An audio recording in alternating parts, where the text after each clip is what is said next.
Hi, I have a few questions about the environmental impact of the centers. Sure. So, Greenwood has been in a historic drought for the past few months. Drought. Drought. Historic. Is that what you said? Yes, Okay. historic got it. drought, which has continued despite the rain we've had. What are we doing to prevent data centers from over-consuming our water supply in Greenwood County? You want to take that, or you may take it? Yeah, I'll tell you the answer, then I'll let James explain the answer. The answer is a closed-loop system, but I'll let James explain that to you. Sure. So it's important to understand volume of water, and then what does that look like? Because it's so much water, how do you picture what that amount of water looks like? So Lake Greenwood holds roughly 83 billion gallons of water. And CPW, at its Wise Water Treatment Facility, has a withdrawal permit for 55 million gallons per day. Their treatment capacity existing today at that facility is 33 million gallons per day. And of that, about 10 million gallons daily is their average excess capacity. Excess capacity means on a daily basis it's going unused. So they have it available today, nobody's taking that water.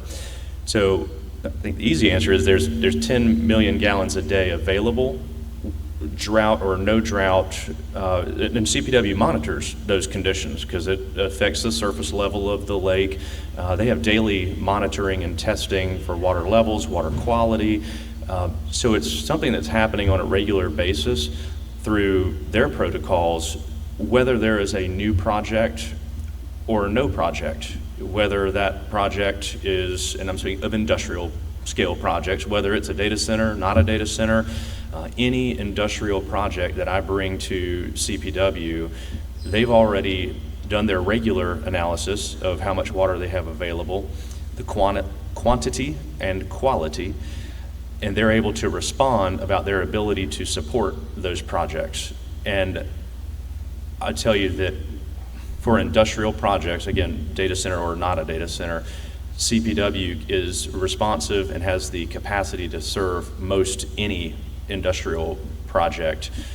Most consume 1 million gallons a day or less on an industrial scale. The closed loop system that Toby described for a data center, that is the prevailing trend for data centers because of the concerns around water consumption, is to install and maintain a closed loop system. I mean, it's completely sealed. There's a one-time draw of water, that one time to fill the system, and then it's maintained. That one-time draw can come from the domestic water supply, so a CPW in our case, or it can be trucked in, where there is no draw off the domestic water supply except for your restrooms, break room, irrigation, just like you'd have in any other facility. If that one-time draw comes off of the domestic water supply, if CPW provides it, for a facility the size that was contemplated in this illustration at the county council meeting, it'd be about 500,000, 600,000 gallons in that range. So at the beginning of my explanation, I talk about visualizing how much water that is. There's CPW has the blue water tanks, elevated water storage tanks around town, like any system's required to have. They have about 4 million gallons in elevated water storage tanks. So you think about them on Reynolds Avenue. You have one here near the Toro soccer field, the city garage. There's one in Hodges. I'm not going to name them all, but there's one at Phoenix Street and Marshall Street, not too far from here. And I want you to think about that one at Phoenix Street and Marshall Road. That blue water tank holds 500,000 gallons of water. So a closed loop system would not be fed from the water storage tank, but just to get an idea of what that volume of water looks like, it would draw that amount of water one time on one day, which is 5% of CPW's daily water capacity every day. So it's a long explanation of how they're monitoring those conditions daily, factor that in to serve their existing customers and their capability to support future customers. Thank you. Can I jump in before you ask your next question? I'm reading from the text amendment, okay? So under the section entitled Power, Water, and Sanitary Sewer Treatment. Prior to approval of certificate of occupancy, the applicant shall provide written verification from the applicable service provider stating the following, and this is the one that applies to your question. Adequate capacity is available on the applicable supply lines and substation, and treatment facilities ensure that the capacity available to serve the needs of the service area is consistent with normal projected and planned growth. And in terms of coolants, any system designed for cooling and operation of the facility, electrical, water, or other means, is adequately sized and will not negatively impact the surrounding service area.